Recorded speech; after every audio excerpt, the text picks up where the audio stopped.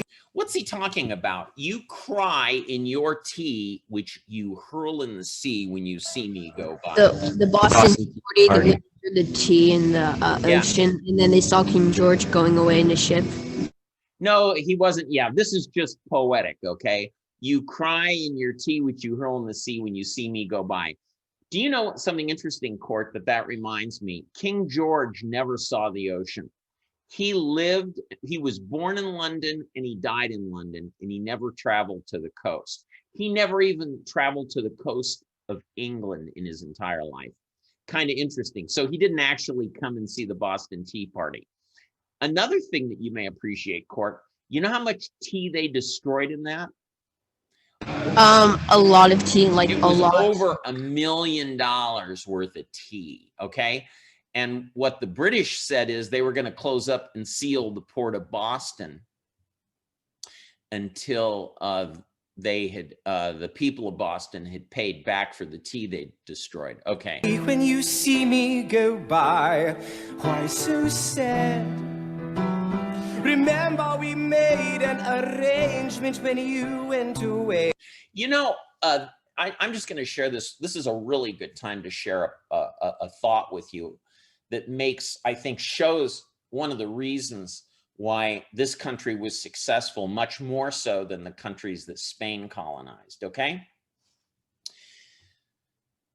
Who invested more money in exploring and conquering the New World, England or Britain? Did the English or Spain, not me, did the English or Spain? Did the King of England, did the Queen of England, did the monarchy of England or the monarchy of Spain? Who put more money out in the New World? Who invested more money from the royal treasury? The Spain or England? Oh, you guys got that right. Spain did, yeah. Okay, now, if you spend a lot of money like the monarchy of Spain did, in the New World, you're going to expect what?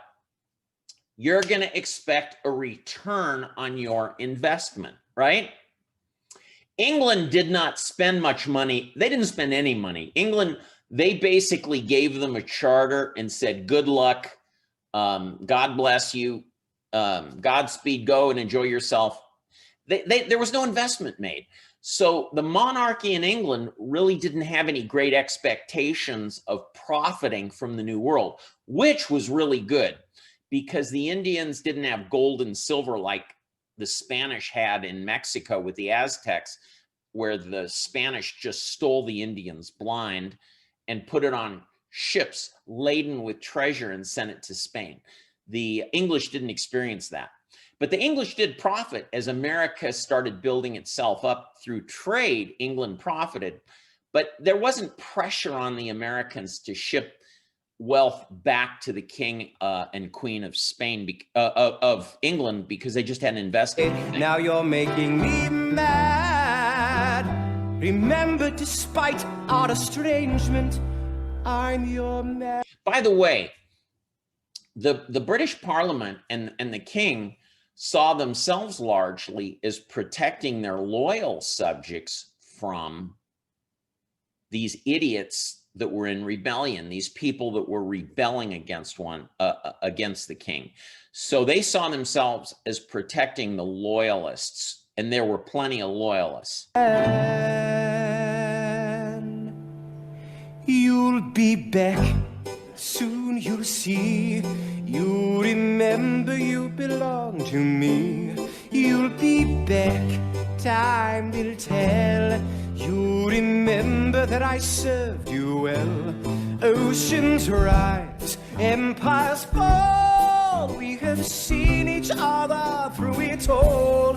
And when push. Oh, you know what? I just want to say this. The Americans were so proud in 1763, which is when the French and Indian War ended. The British Empire had defeated the French Empire, and Americans were under the protection of the English government and were so incredibly proud to be English subjects because the English had the greatest respect for human rights and had the greatest respect for equality and law and liberty, and that all came from England, those concepts. And so in 1763, we were enormously proud to be part of the English Empire, of the British Empire, I should say, the British Empire. And it was a flourishing, respected, powerful empire. And one of the most interesting things to study is what happened between 1763 and 1776.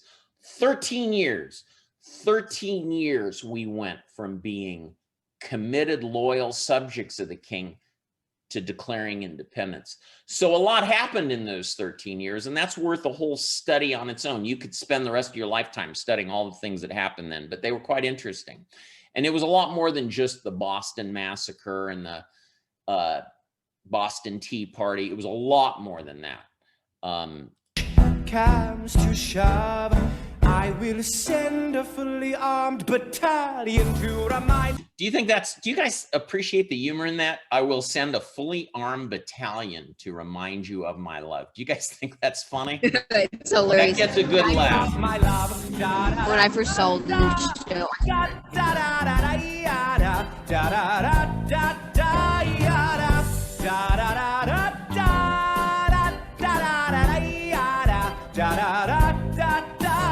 you say our love is draining and you can't go on. You'll be the one complaining when I am gone. And you know what?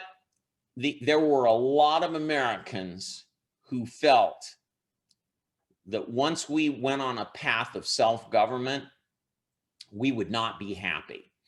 And when you look about the world today, there are a lot of people who have started down the path of self-government and deeply regretted it. And I've talked to you about those. But I want you to realize these are fears that are not unfounded. And now, don't change the subject, 'cause you're my favorite subject. By the way, one of the things that I really love about this is how he beats to death subject. You take the word subject and no, don't change the subject because you're my favorite subject.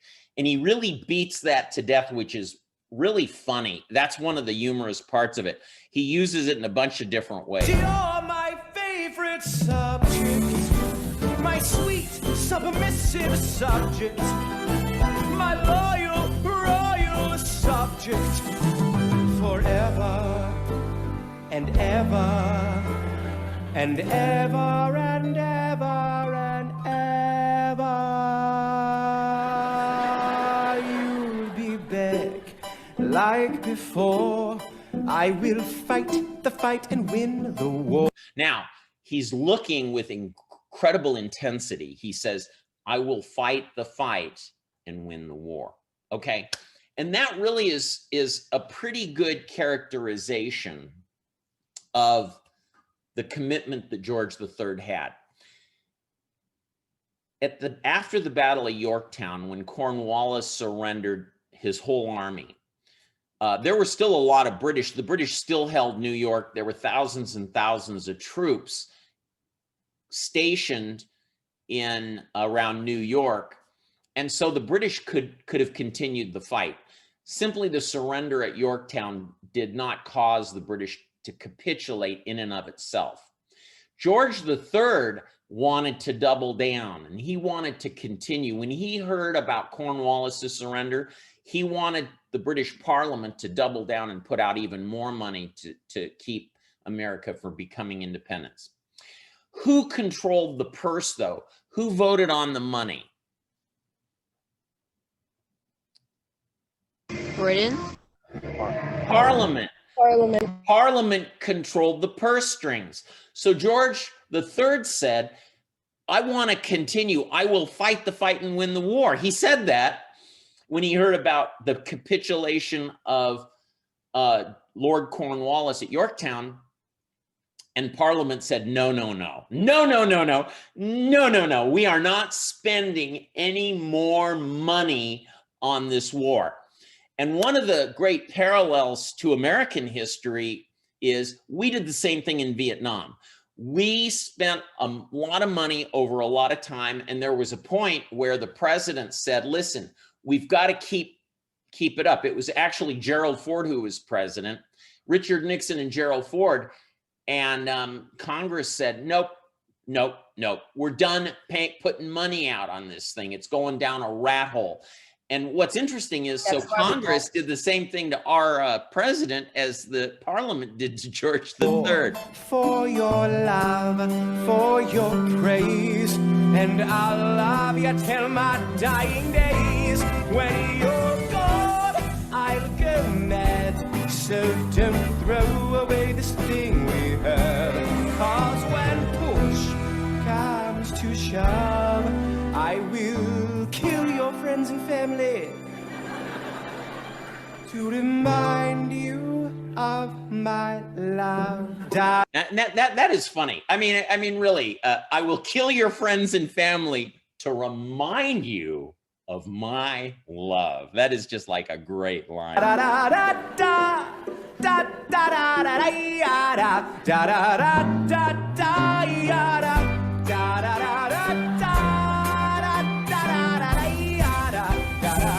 Everybody.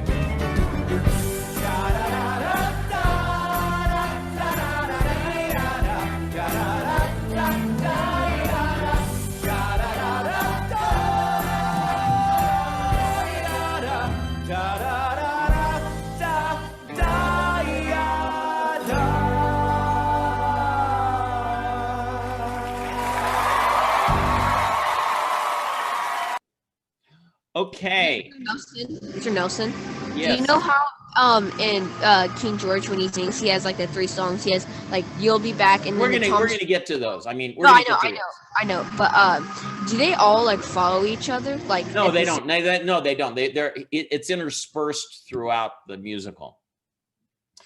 And the words are important. The words are very significant in the others as well. Did you guys enjoy today's presentation on this? Yeah. What did, we're going to go in a minute. Nolan, what did you learn today, my friend? What did you learn today?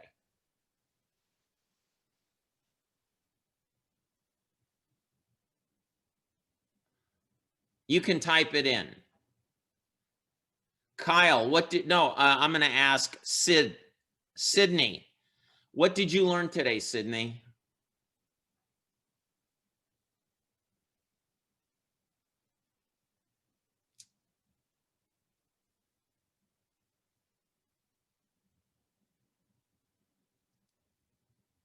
King George went mad. Wyatt says. Ryan says, I was going to say that, Wyatt. Sydney, tell me what you learned today. Brina, tell me what you learned today. King George is weird.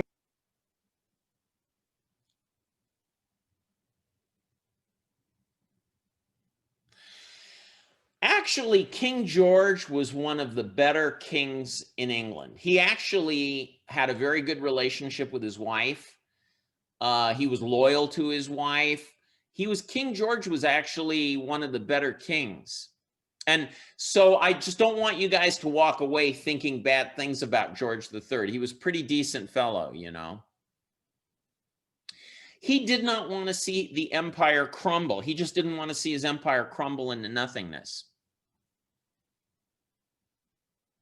Keenan, tell me what you learned today.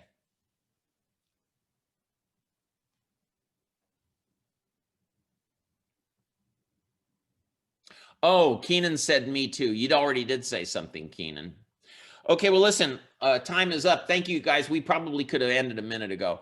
What time are we going to start again? 10:15 or what? 10:15. Okay, we'll see you guys at 10:15. I got a great show for you today. Okay? Bye.